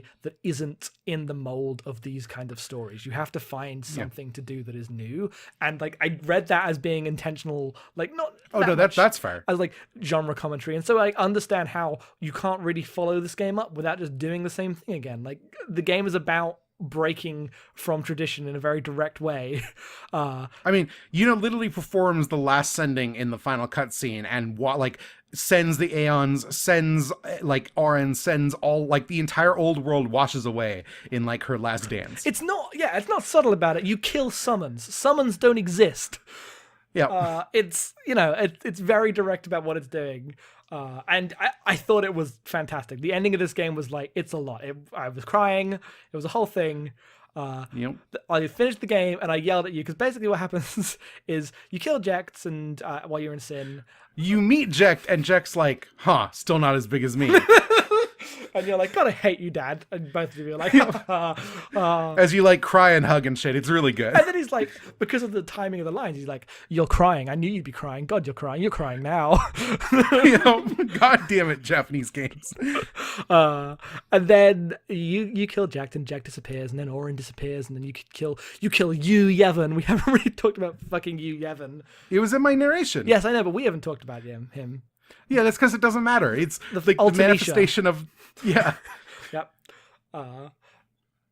And then like so you end it and everything's ending, and then you have the moment where Tidus and Yuna like Yuna runs to grab Tidus because he's disappearing, and she like falls through him, and it's super heartbreaking, and she says I love you, and that's like the big climax of the game, and you're like, I'm crying so much. And then the actual perfect ending is that as he's spirited into the afterlife and thrown into the nothing, he jumps into like the next world and high fives Jecht, and nothing has ever been better on Earth. It's the greatest catharsis in a video game. I mean, it's not actually, but in that moment it feels like it. It's so good. And it's not actually the ending. No, for what it's worth. No, but there are two more events that happen. But it's Tidus' ending. Yes, but then you have Yuna addressing everyone in like the Blitzball arena as she's like, we have there's a new path now. Like she gives the speech where like, I'm going to guide you into a new age, even though clearly that's not what happens. But like it's really beautiful. And it's like, all the friends we've lost and all the dreams that have faded. Like we must remember them as we go forward. And everyone's standing behind her, and like fucking Waka gives her like a fist bump, and it's ridiculous. Yeah. And then there's the final credits scene. Yeah, no one cares. Tidus wakes up in the ocean and swims towards the surface. God, Final Fantasy X. Why is that scene in the game? I would not have put that in there. If you put that in there, you're just going to get a bunch of forum threads demanding a sequel. Well, guess what? They got a sequel, and the people who would most ask for that sequel hated the sequel they got. End of Evangelion. We are going to play that sequel next year. It'll be great. Don't know when, because we're going to be very busy, and by all accounts, 10-2 is just as long a game as 10. In a very different way. Yes, in a very different way, because it's not as it's a direct sequel, so you can't be as cutscene heavy. They do not put the money behind those in the same way. And lots of weird fiddly bits. A lot of fiddly bits. Dungeons are back. Dungeons are back. Missions. You choose missions from a mission list. What the fuck is this game? Yep. Sure. Dress fairs. Yep. What? So tell me, as someone who played 10 at the time, what was the reaction to the end, like to the Tidus ending? So I didn't play 10 at the time. I played 10 in college because I didn't have a PS2. I played 10 in like the fall of 2004. Oh, so you weren't there? Yeah, no, I was not there for any of this. I want to know what the feeling was of that ending, because I can talk to you about how 12 happened at the time and how 9 happened at the time. I can't tell you about 10. It's a shame, because I bet the reaction was not, because everyone loves Yuna and Tidus and wants them to be together. That is just a true fact. Yeah, like the thing I knew about 10, and this is at a time when I kind of wasn't into games in the way like I was before and after. I kind of like college happened and you just kind of drift away a little bit. I remember like everybody likes this game. Like I don't know what gamers thought, but like even people I wouldn't consider like games people played 10 because it was a big damn deal and everyone had a PS2 and like had a lot of affection for it. Like it was a big game in a way that I don't think even like something like Final Fantasy VII wasn't the big game in this way before or since. Like the only thing that's big in this way is Kingdom Hearts, right? Well, like, it came after that. I think of 10 in the same way I think of Kingdom Hearts, in that it is the game in which the girls at school played. Like, yeah, like it is the game that broke that barrier that I know is a game that I would say more people that I know are fans of it are like not the cool gamer boys at school who suck. Like it actually had a fan base beyond that. And I think that's true of RPGs in general. Oh, for sure, and always has been. But I think of this game and Kingdom Hearts as the two like cores of that, and how that happens. Yeah, because this game also hit the mainstream in a big way. Because PS2 was a cultural institution in the way that the PlayStation was not. Yes, it was. So I just didn't have one until really late. So like this is an era where like I don't have like I like this game a lot, but I don't have a lot of affection for PS2 games. And I wasn't around for like people's reactions in the era. I got an Xbox.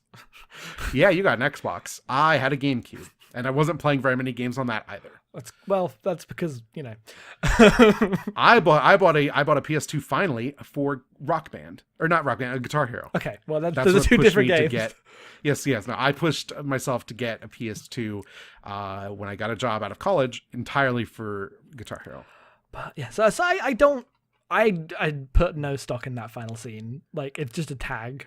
Yeah, no, I mean, whatever, like 10-2 will happen and stuff will happen in it, and you kind of know some of that stuff. Well, so spoilers for 10-2, I guess, in terms of what I know. Like, I know that game was sold on, Tidus is coming back, you can get Tidus back. Like, because that's the premise of the... So the jump off premise is Yuna has evidence that Tidus might not actually be gone. Yeah. She's going to go find out. The game is not actually about that at all. Yeah, no, it's Peace Walker. It's like Peace Walker begins, and the first thing you do is there's a recording of the boss with a recent song in it. What does that mean? Oh, really? This is literally she gets a sphere that has a recording of Tidus. It's literally the same. And it goes to something completely unrelated. God, good. I mean, gonna assume that there is not an AI sphere of Tidus in fucking 10-2. The answer might be dumber than that. Great, fantastic. Fucking Final Fantasy Peace Walker coming soon. Yeah. But no, that's what it's sold on. But the reunion of Yuna and Tidus is like a bonus, super good ending thing that happens in that game, but isn't really actually what the main game is about. No, the main game, the actual plot of the game is these three girlfriends go on great adventures together. Well, because I have watched a video on both. I watched a video series long ago on both 10 and 10-2 that went through the entirety of both games. I've fucking forgotten most of it. Like I also did one on 8 that complained about how shit they were and how Final Fantasy was ruined or whatever. But whatever, I don't really remember them. The stuff I do remember are it's a game about it's a treasure hunting game where there's a lot of weird finicky dungeons and lots of reused assets and stuff, and you're on an airship the whole time and you re-go into areas a lot. These are the things I remember. But also thematically the actual plot is the religion of Yevon has been proven false and sin's gone, and everyone through the last 1,000 years has wrapped their entire lives around sin will come back every 10 years, someone has to sacrifice themselves to beat sin. That's all gone. What the hell do we do? And that stuff is really interesting. Well, we have a big fight about it. Yeah, no, basically suddenly 6 factions show up and argue about who's going to run the place. Some of us go, we should use guns, and the other people go, that's a terrible idea. The guns are what got us in this mess. And the people with guns win because they've got guns. I don't think it's as cut-dried as that, but that definitely is like part of the plot of that game for sure. I 100% think that is going to be what happens. That is like, you think about that question for 5 seconds, that's what the like possibility that comes up. Yep. I'm very excited. This game's great. I'm excited to keep going. We don't have long on our Final Fantasy quest. Mystic Quest. Yes, Final Fantasy Mystic Quest. Our Final Fantasy Adventure, which does not cover Final Fantasy Adventure. That's how we say Our it. Final Fantasy Saga. No, there's no game called Final Fantasy Saga. Isn't Saga Final Fantasy Adventure? Isn't that correct? Am I correct about that? Don't ask me. I didn't play any of those games.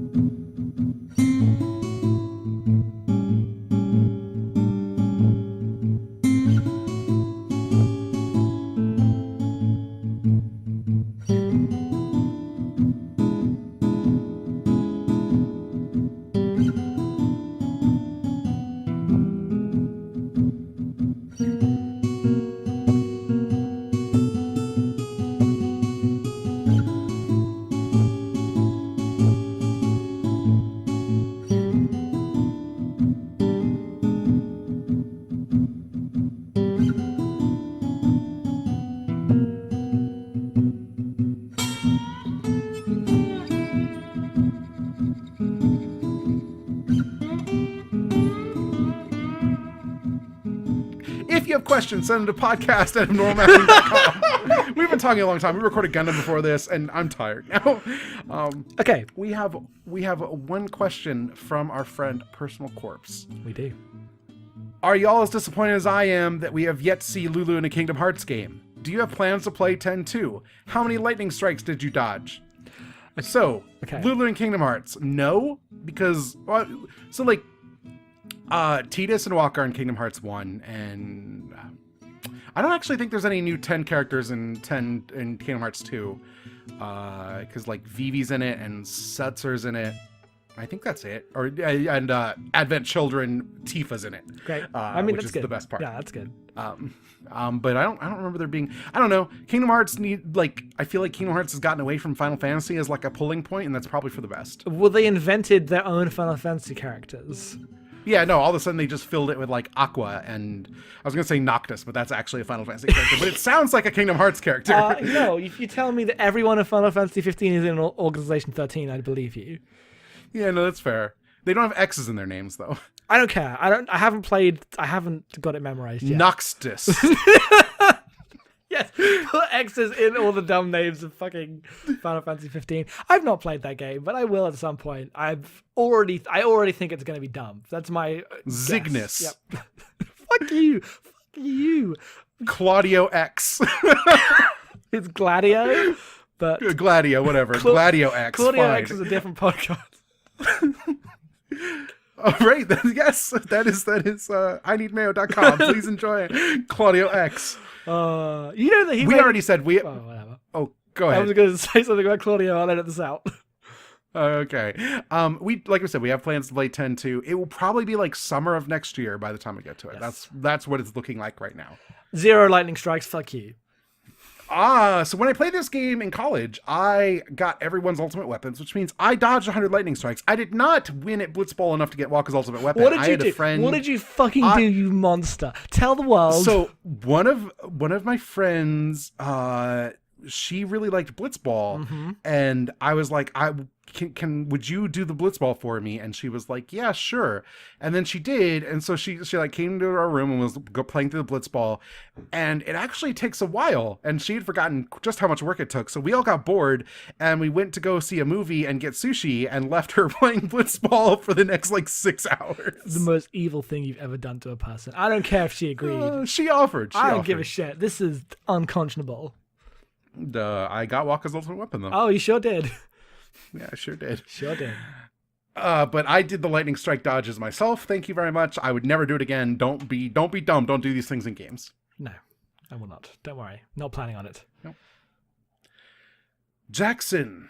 Yes. You know what? Actually, let's talk about next month. Do you want to tell people what we're doing next month before the plug zone? Next month, we are doing one of our favorite stupid things. We ran into it. We ran into it by accident. Just like we had a poll. We had a poll with a bunch of games that we wanted you to choose between, and the winner of the poll was Prince of Persia: The Sands of Time, the PS2, Xbox, GameCube game we'll be playing on probably the re-releases on PS3. We were we playing those? It's from 2002? 2003. Oh, was it that late? Pretty sure it's 3. Huh, okay. I thought there's 3 of those games. Okay, whatever. I assumed it was whatever. Two Thrones came out in a time where it also got released on the Wii, so... No, it didn't. Yes, I played Two Thrones on my Wii. Two Thrones did not get directly released alongside of the Wii. It wasn't released alongside, but there was like a 6 months later edition that got released on the Wii. Are you sure it was 6 months later? Yeah. Okay. It was. Yes, fine. That was 2005, and then the Wii version came out in 2007. Okay, so not exactly, No. but I played that game on my Wii.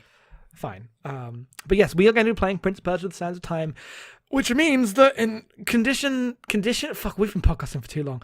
In accordance with our ridiculous promise, we will also be watching Prince of Persia: The Sands of Time, the 2010 Jake Gyllenhaal movie.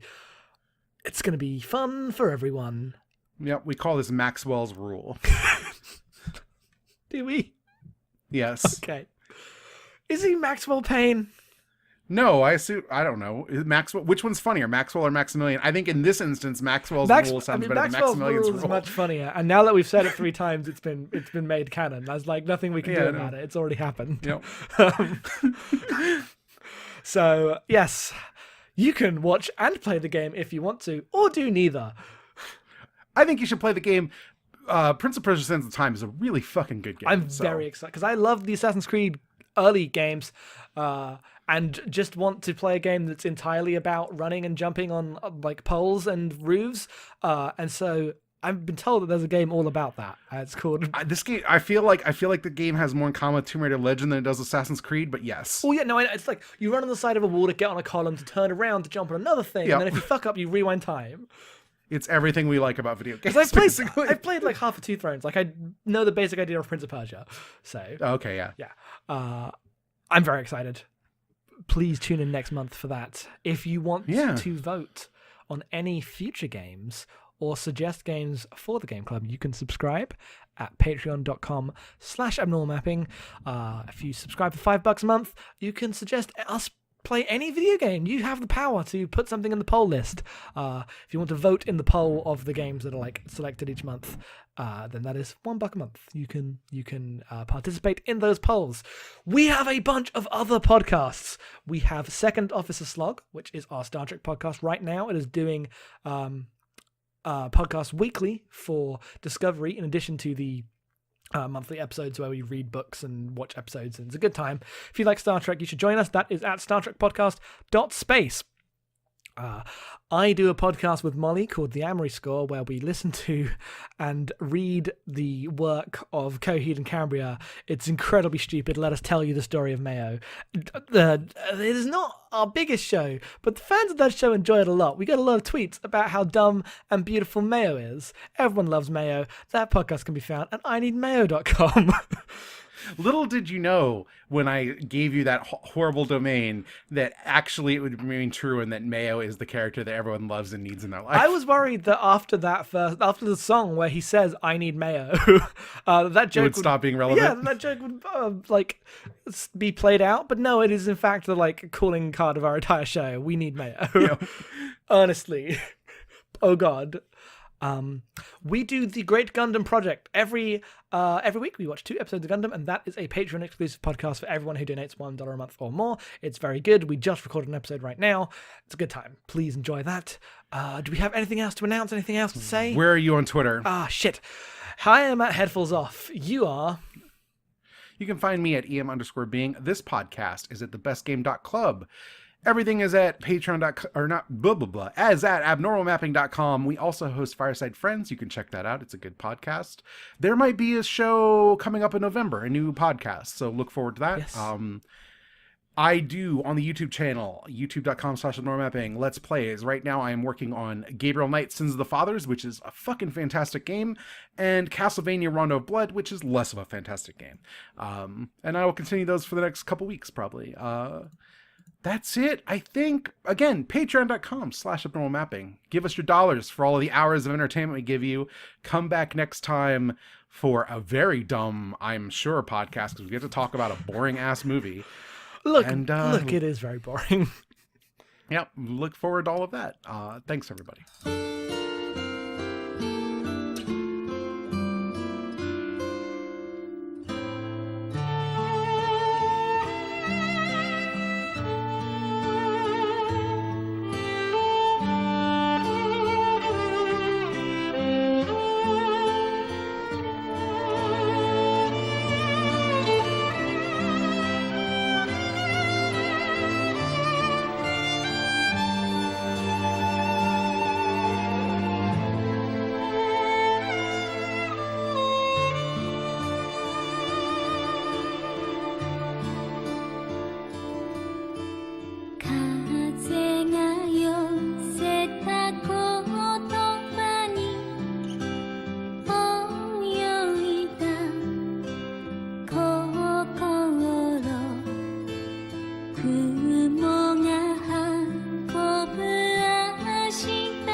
遠くの